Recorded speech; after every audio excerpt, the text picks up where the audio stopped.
नमस्कार, AB star news देख रहे हैं आप और हमारी देवभूमि में मैं हूं आपके साथ सुहन सिंह। बुलेटिन में बात करेंगे उत्तराखंड की खबरों की। उत्तराखंड में चारधाम यात्रा की शुरुआत हो चुकी है और चारधाम यात्रा की शुरुआत होते ही इस पर सियासत भी तेज हो गई है। तो उत्तराखंड में चारधाम यात्रा का सफल शुभारंभ हो गया है और गंगोत्री, यमुनोत्री, केदारनाथ और भगवान बद्रीनाथ के कपाट खुल चुके हैं। तो वहीं यात्रा में आने वाले श्रद्धालु बड़ी संख्या में उत्तराखंड पहुंच रहे हैं। बता दें कि यात्रा में अव्यवस्थाओं को लेकर कांग्रेस प्रवक्ता गरिमा दसोनी ने सरकार पर आरोप लगाए हैं।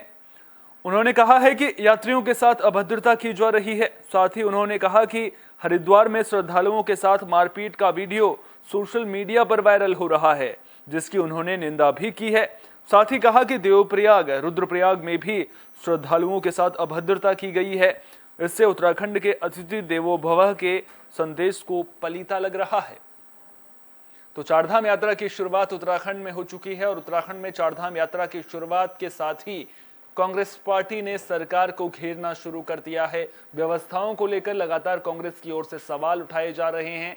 सवाल ये कि धार्मिक आयोजनों पर सियासत आखिर कब तक होती रहेगी। वहीं दूसरी ओर श्रद्धालु बड़ी संख्या में चारों धामों में दर्शनों के लिए पहुंच रहे हैं। चारों धामों के कपाट खुल चुके हैं। बड़ी संख्या में श्रद्धालुओं के पहुंचने का सिलसिला भी शुरू हो चुका है। जय बाबा बद्री, जय बाबा केदार, माँ गंगा, माँ यमुना के जयकारों के साथ में श्रद्धालु यहां पर पहुंच रहे हैं।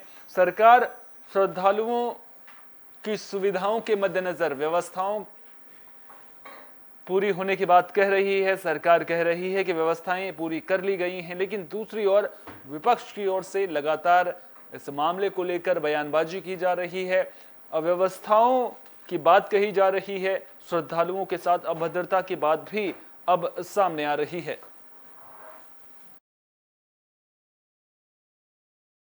चारधाम यात्रा के लिए बड़ी संख्या में उत्तराखंड लोगों का आवागमन शुरू हो चुका है, लेकिन दुर्भाग्यपूर्ण बात यह है कि यात्री जब उत्तराखंड आता है तो बहुत आशाओं के साथ आता है। ये सोचकर आता है कि वो और उसके परिवारजन यहाँ सुरक्षित रहेंगे, उनकी यात्रा सुविधाजनक होगी, सुलभ होगी।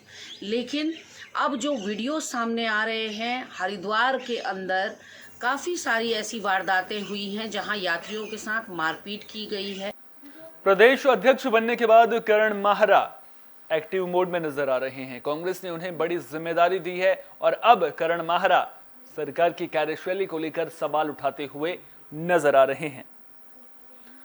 तो उत्तराखंड कांग्रेस के प्रदेश अध्यक्ष करण माहरा गढ़वाल दौरे से वापस लौटने के बाद अपने अनुभव साझा करते हुए नजर आए। करण माहरा ने बताया कि चारधाम यात्रा में सरकार ने व्यवस्थाएं पूरी नहीं की हैं। खासतौर पर बिजली और स्वास्थ्य को लेकर चारधाम में कोई भी व्यवस्था नहीं की गई है। उत्तराखंड कांग्रेस ने आपको बता दें कि उन्हें गढ़वाल दौरे पर भेजा था, जिसके बाद उत्तराखंड कांग्रेस के नए प्रदेश अध्यक्ष करण माहरा 28 अप्रैल से गढ़वाल दौरे पर थे। गढ़वाल दौरे से लौटने के बाद उत्तराखंड कांग्रेस के अध्यक्ष करण माहरा ने देहरादून में प्रेस कॉन्फ्रेंस की। उन्होंने कहा कि चारधाम यात्रा में सरकार के दावों को वो देखना चाहते थे। उनकी गढ़वाल यात्रा का समापन हुआ है। हमें अपनी यात्रा में पाया है कि सरकार के दावे पूरी तरह से खोखले हैं। लगातार लोगों की मौत हो रही है। करण माहरा ने कहा कि चारधाम यात्रा में अब तक 16 श्रद्धालुओं की मौत हो चुकी है। करण माहरा ने धार्मिक सरकार पर बरसते हुए कहा कि चारधाम यात्रियों के लिए चिकित्सा की कोई व्यवस्था नहीं है। जो पुराने शौचालय थे वही हैं, नया कोई नहीं बना है। महिलाओं के लिए कोई व्यवस्था नहीं की गई है। बारिश से बचने के लिए भी कोई व्यवस्था नहीं की गई है। गरीब लोगों के लिए रैन बसेरे की भी व्यवस्था नहीं है। केदारनाथ में बिजली की व्यवस्था ना के बराबर है। तो अब विरोधी सवाल उठा रहे हैं, लिहाजा मामले को लेकर सियासत परवान चढ़ती हुई नजर आ रही है। चारधाम यात्रा बहुत सक्सेसफुल है और जब मैं बीच में एक दिन के लिए यहाँ आया था, मैंने आप सबसे रूबरू होके इस बात को कहा था कि यात्रा के लिए जो दावे सरकार कर रही है पूरी तरीके से खोखले हैं। और आज आप लोग इस बात के साक्षी हैं, जब एक्सीडेंट में 3 महिलाओं की मृत्यु हुई, कल 5 लोगों की मृत्यु कल हुई है और उसके अतिरिक्त यात्रा में कई जो भक्तगण थे उनकी मृत्यु हुई है। तो विरोधी चारधाम यात्रा को लेकर सवाल उठा रहे हैं। सरकार के द्वारा किए गए इंतजामों से विपक्ष खुश नजर नहीं आ रहा है, लेकिन क्या श्रद्धालु खुश हैं, यह अपने आप में बड़ा सवाल है। वहीं दूसरी ओर बीजेपी ने कांग्रेस प्रदेश अध्यक्ष के गढ़वाल दौरे को लेकर कांग्रेस पार्टी पर हमला बोला है। तो बीजेपी प्रवक्ता विपिन कैंथोला ने कांग्रेस के प्रदेश अध्यक्ष के गढ़वाल दौरे को लेकर सवाल खड़े किए हैं। उन्होंने कहा कि कांग्रेस के नेताओं को अब ढूंढने से भी कार्यकर्ता नहीं मिल रहे हैं। साथ ही उन्होंने कांग्रेस प्रदेश अध्यक्ष के गढ़वाल दौरे पर चुटकी लेते हुए कहा कि प्रदेश अध्यक्ष गढ़वाल दौरे पर रहे और उनके साथ कार्यकर्ताओं के नाम पर 2-4 लोग ही दिखाई दे रहे हैं, जिससे पता चलता है कि कांग्रेस पर अब कितने लोगों का विश्वास और बाकी रह गया है। उन्होंने कहा कि कांग्रेस को अपने हालात पर मंथन करने की जरूरत है, जिससे बचे हुए कार्यकर्ता उनके साथ जुड़े रह सकें। तो सियासत खूब देखने को मिल रही है। एक और चारधाम यात्रा को लेकर सवाल उठाए जा रहे हैं, वहीं दूसरी ओर कांग्रेस की खिसकती जमीन को लेकर के बीजेपी पार्टी को आड़े हाथों लेती हुई नजर आ रही है। साफ तौर पर यह कहा है कि कांग्रेस पार्टी के जो कार्यकर्ता हैं वो कांग्रेस पार्टी को छोड़ रहे हैं, बीजेपी का दामन थाम रहे हैं, दूसरी पार्टियों का दामन थाम रहे हैं, जिससे ये पता चलता है कि अब कांग्रेस पर लोगों का भरोसा नहीं है। सवाल ये उठता है कि क्या सचमुच अब कांग्रेस का हश्र उत्तराखंड में जैसे देश के बाकी राज्यों में हुआ है वैसा ही होने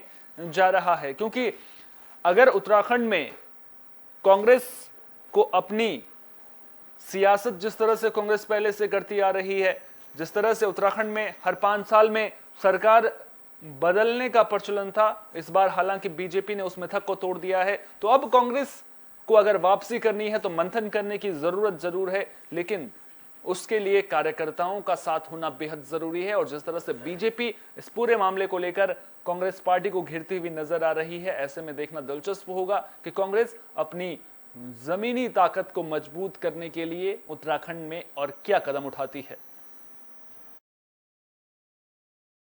देखिए, आजकल जिस प्रकार से आप देख सकते हैं उनके प्रदेश अध्यक्ष का दौरा भी चल रहा है।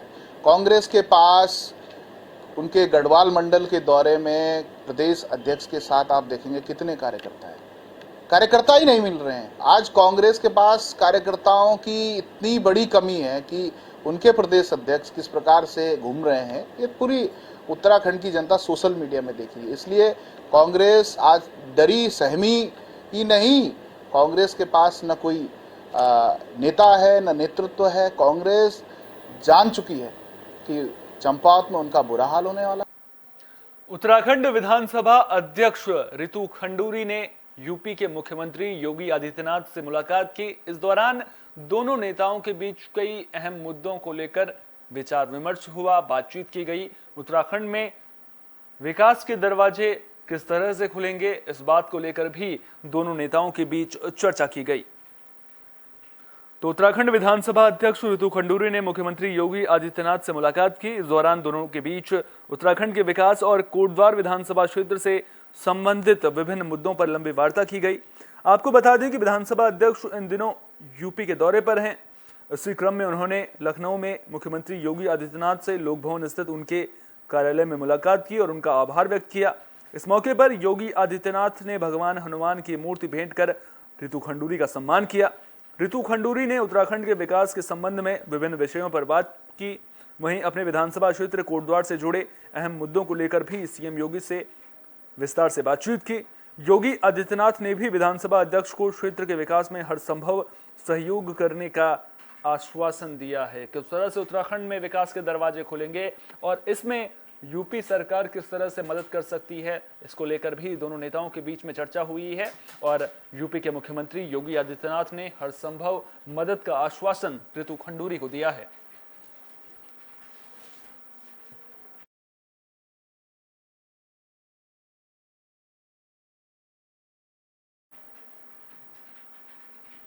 वहीं अल्मोड़ा में साइबर क्राइम के खिलाफ पुलिस ने अभियान चलाया है, जिसके तहत पुलिस ज्यादा एक्टिव नजर आ रही है। लोगों को साइबर क्राइम से बचाव को लेकर के जागरूक करने की कोशिश भी लगातार पुलिस के द्वारा की जा रही है। तो अल्मोड़ा जिले में साइबर और अन्य आपराधिक लंबित मामलों के निपटाने को लेकर के भी पुलिस ने अपनी कवायद तेज कर दी है। इन मामलों के निस्तारण के लिए वरिष्ठ पुलिस अधीक्षक ने पुलिस टीमों को बनाकर साइबर क्राइम और अन्य अपराधियों की धरपकड़ के लिए अभियान चलाया है ताकि इन मामलों का पर्दाफाश किया जा सके। एसएसपी ने बताया कि जनपद में जो भी आपराधिक मामले लंबित हैं उन प्रकरणों पर त्वरित कार्रवाई की जाए और इसी को लेकर के सघन अभियान चलाया जा रहा है ताकि जो लंबित केसेस हैं वो जल्दी से जल्दी उनका निपटारा हो सके और लोगों को जल्द से जल्द न्याय मिल सके। इस दिशा में पुलिस अब काम करती हुई नजर आ रही है। लगातार अभियान भी चलाया जा रहा है। पुलिस एक्टिव मोड में नजर आ रही है। देखना दिलचस्प होगा कि जो लंबित केसेस हैं उनको लेकर के पुलिस का ये अभियान कितना कारगर नजर आता है।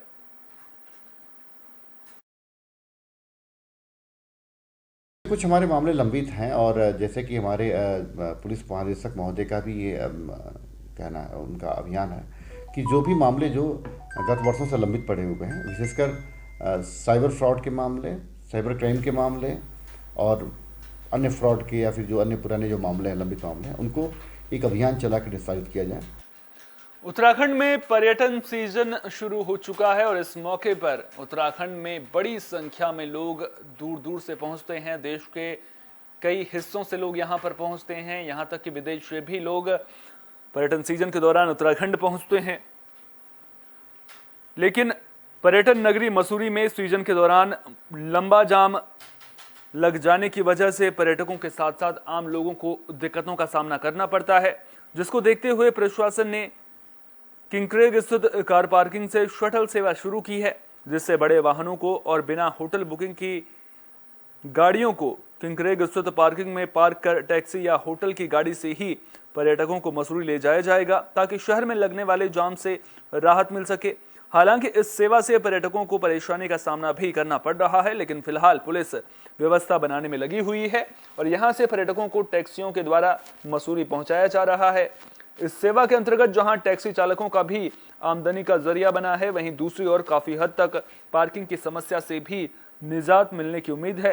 गुजरात से मसूरी घूमने आए एक पर्यटक ने बताया कि वो करीब 1-1.5 घंटे से यहाँ पर खड़े हैं और उन्होंने बताया गया है कि जाम की वजह से उनके वाहनों को यहीं पर पार्क किया जाएगा। साथ ही जिस होटल में उनकी बुकिंग है उसी होटल की गाड़ी से वे होटल तक जाएंगे या फिर यहाँ से टैक्सी द्वारा उन्हें होटल तक पहुँचाया जाएगा।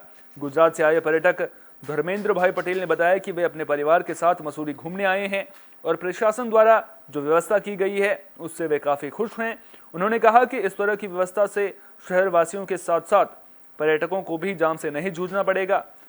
तो पर्यटकों ने भी जो व्यवस्था की गई है उस पर संतुष्टि जताई है। पर्यटक भी खुश नजर आ रहे हैं और व्यवस्था कारगर साबित होती हुई भी नजर आ रही है। जाम से भी निजात मिलती हुई नजर आ रही है, क्योंकि दरअसल अक्सर ये देखने को मिलता है कि जब भी पर्यटन सीजन शुरू होता है लोग बड़ी संख्या में उत्तराखंड पहुंचते हैं और जैसे पर्यटक शहर जैसे मसूरी हो गया या फिर दूसरे पर्यटक शहर हो गए, वहां पर बड़ी संख्या में लोगों के पहुंचने के बाद जाम की समस्या उत्पन्न हो जाती है। तो ऐसे में शटल सेवा की शुरुआत पुलिस के द्वारा की गई है, जिससे एक कारगर पहल के रूप में देखा जा रहा है।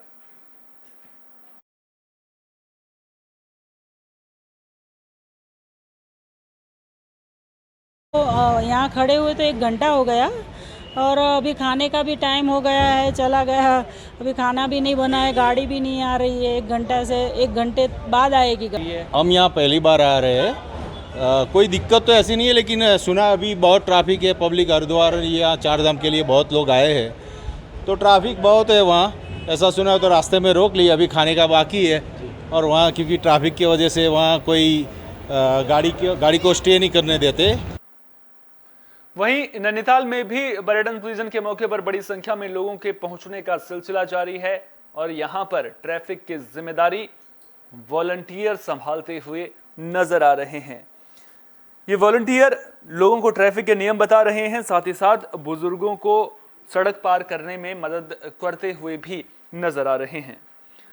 तो नैनीताल पुलिस ने 1 मई से ट्रैफिक यातायात का जिम्मा वॉलंटियर के हाथों में दे दिया है।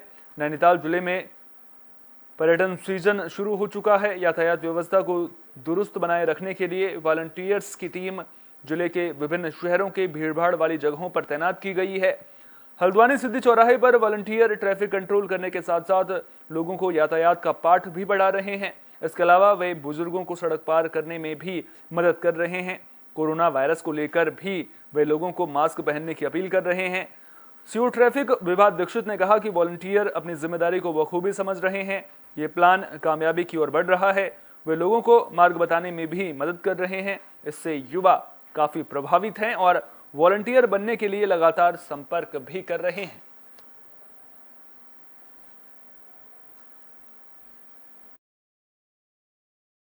कि लोगों को जानकारी देने में हो कि कहाँ पे पार्किंग्स हैं, कहाँ पे टॉयलेट्स हैं, बेसिक सुविधाएं कहाँ कहाँ पे हैं, या फिर सोशल मीडिया पे हो या बच्चों को जागरूक करने में हो, स्कूल्स में लेसन्स देने के लिए हो, तो हर जगह वॉलंटियर्स हम लोगों के साथ कंधे से कंधा मिला के आगे बढ़ रहे हैं। श्रीनगर में प्रशासन ने साफ कर दिया है कि ट्रैफिक नियमों की अनदेखी बिल्कुल भी बर्दाश्त नहीं की जाएगी। जो सड़क किनारे बेतरतीब ढंग से वाहन लगे हुए हैं उन्हें टो किया जा रहा है। कुल मिलाकर प्रशासन सख्त नजर आ रहा है। श्रीनगर शहर क्षेत्र में यातायात के नियमों का पालन न करने वाले अब सावधान हो जाएं। यात्रा काल को देखते हुए अब श्रीनगर में मित्र पुलिस सड़क के किनारे वाहन खड़ा करने पर आपके साथ मित्रता निभाती हुई नजर नहीं आएगी। पुलिस को राजमार्ग पर कोई भी वाहन नियमों के खिलाफ खड़ा मिला तो उसे सीधा उठाकर थाने ले जाया जाएगा, जिसमें अभी तक पुलिस श्रीकोट से लेकर श्रीनगर में राजमार्ग पर खड़े करीब 1 दर्जन से ज्यादा वाहनों को क्रेन से टोकर महिला थाने ले गई। वहीं पुलिस ने अपने अभियान के तहत पहले दिन 58 चौपहिया वाहनों के खिलाफ कार्रवाई की है। इसमें 15 वाहनों के चस्पा चालान किए गए, जबकि 21 वाहनों का चालान यातायात ऐप के द्वारा किया गया है। आपको बता दें कि आगामी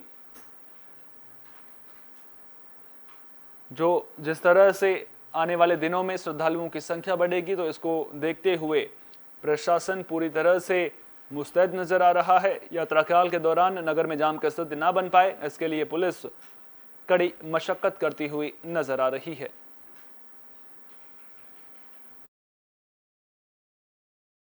एटीएम में जाने वाला था तो मैंने इनकी गाड़ी देख दी, ठीक है, मैं चाबी लेके खड़ा हूँ, इन्होंने जो है मेरे को धक्का मार के किनारे कर दिया और गाड़ी को टच करके थाने ले गए ना। यहाँ पे देखिए यहाँ पे कितनी सारी गाड़ियाँ, ये अलाउड है क्या? शाम की घटना है ये कि कर्णप्रयाग से प्राइवेट टैक्सी आ रही थी जिसमें 2 लड़कियाँ और 2 लड़के बैठे थे और एक बंदा और भी बैठा था प्राइवेट गाड़ी में, जिसके द्वारा रास्ते में एक लड़की से छेड़खानी की गई जो नाबालिग है, और उसके तहरीर के आधार पर यहाँ पर जो है 354 और एक पॉक्सो एक्ट। उत्तराखंड में जंगली पशु पक्षियों की खूब भरमार देखने को मिलती है। बाकायदा जब गर्मी का मौसम शुरू होता है तो उत्तराखंड में दूर दराज से भी पक्षी यहाँ पर पहुँचते हैं। वहीं बात अगर मसूरी की जाए तो मसूरी के वन्य जीव विहार विनोग वाइल्ड लाइफ में ग्रीष्म पक्षी गणना के दौरान 85 विभिन्न प्रजाति के पक्षी मिलने से विशेषज्ञों में खासा उत्साह देखने को मिल रहा है। बताते चले कि कोरोना काल के 2 साल के बाद इस बार पक्षियों की गणना की गई, जिसमें साल 2019 की तुलना में अधिक पक्षी पाए गए हैं, जिसकी विशेषज्ञों ने पहचान भी कर ली है। मसूरी वन प्रभाग द्वारा आयोजित बर्ड वॉचिंग कार्यक्रम के अंतर्गत 85 विभिन्न प्रजातियों के 1126 पक्षी मिले हैं। इस मौके पर पक्षी विशेषज्ञ रमन कुमार ने बताया कि पक्षियों की गणना मई के शुरुआत में और दिसंबर में की जाती है।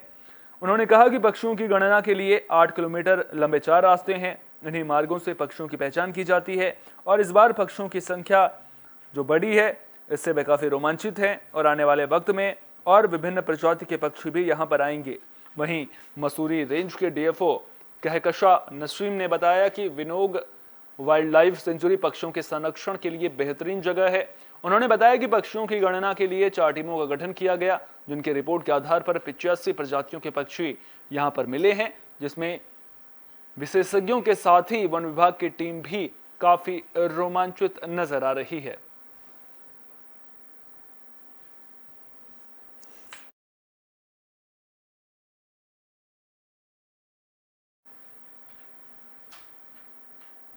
बुलेटिन के आखिर में बात अल्मोड़ा की भी कर लेते हैं। दरअसल अल्मोड़ा से एक दर्दनाक खबर सामने आ रही है। तालाब में नहाते वक्त डूबने से एक छात्र की मौत हो गई है। अल्मोड़ा में बने एक छोटे तालाब में नहाने के दौरान डूबने से एक छात्र की मौत हो गई। बता दें कि स्थानीय लोगों को तालाब में छात्र का तैरता शव दिखाई दिया, जिसके बाद घटना की सूचना पुलिस को दी गई। वहीं अल्मोड़ा, कोतवाली और एनटीडी चौकी पुलिस मौके पर पहुंची, जिसके बाद पुलिस ने छात्र के शव को तालाब से बाहर निकाला।